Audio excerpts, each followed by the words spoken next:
બંધ કરો, બંધ કરો. ભાજપ સરકાર હાય હાય, ભાજપ સરકાર હાય હાય, ભાજપ સરકાર હાય હાય, ભાજપ સરકાર હાય હાય. નકલી બિયારણ આપવાનો બંધ કરો, નકલી બિયારણ આપવાનો બંધ કરો.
કૃષિ વિવિધીકરણ યોજનામાં જે ઓનલાઈન કીટ ઓનલાઈન કરી હતી મતલબમાં ખેડૂતોએ, તો એમાં મકાઈ ખાતર અને પ્રોમ આપ્યું હતું.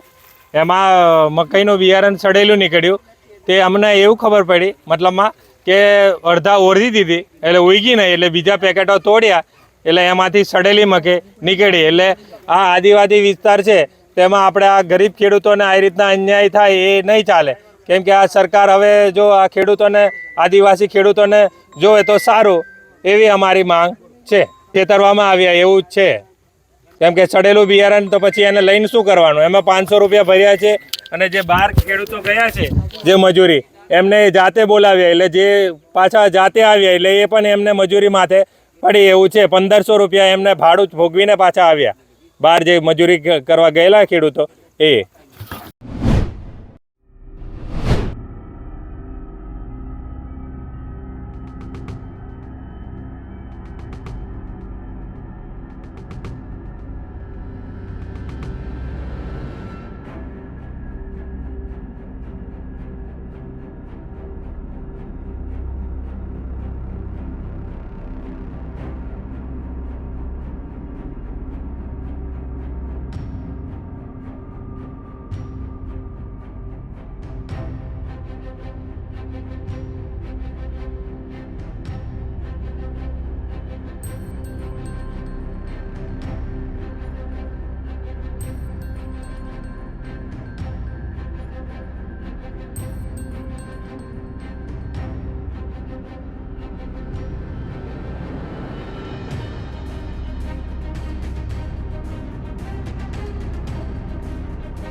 આપણે જે ટ્રાઇબલમાં કીટ વિતરણ થયેલું હતું મકાઈનું, એમાં જે ખેડૂતની ફરિયાદ હતી એના આધારે અમે અહીંયા જીએટીએલ ડેપો પર અત્યારે આવ્યા છીએ. તો ખેડૂતોએ જે બિયારણ અમને પાછું આપેલું છે અહીંયા જીએટીએલ ડેપોમાં, કે જે એમને ત્યાં ખેડૂતની ફરિયાદ છે કે જેમાં ઉગાવો નથી, બરાબર, એમાંથી અમે ટેસ્ટિંગ માટે એઝ એ એગ્રીકલ્ચર ઓફિસર તરીકે હું સેમ્પલ લઉં છું અને એનું જે પણ રિઝલ્ટ આવશે એ પ્રમાણે એના પર જે તે કાર્યવાહી કરવાની હશે એ થશે, બરાબર. એના માટે અમે અહીંયા આવ્યા છીએ. બાકી જે અત્યારે બીજું બિયારણ આવેલું છે એ બધું પણ અમે તાત્કાલિક અસરથી અત્યારે વિતરણ માટે અટકાવવામાં આવે છે. જ્યાં સુધી આનું પ્રોપર તપાસ ના થાય ત્યાં સુધી આપણે એનો જથ્થો અટકાવીએ છીએ અને બીજી પ્રોપર સૂચના ડીલરને આપી દેવામાં આવેલી છે. હિરેન પટેલ.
સમથિંગ 1000 કિલો વિતરણ થયું હતું, બરાબર છે.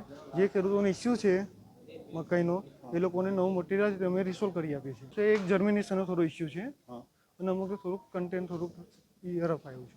ઇસ્યુ વધારે જર્મિનેશનનો છે. આના માટે ચોક્કસ કારણ તમારી જે કંપની છે, બરાબર, એમના થ્રુ તમને મળશે. સમથિંગ 38 કીટ વિતરણ કર્યું. એટલે 38 કીટ. તમારું પાર્થરાજ. અને શું હોદ્દો તમારો? Depot manager.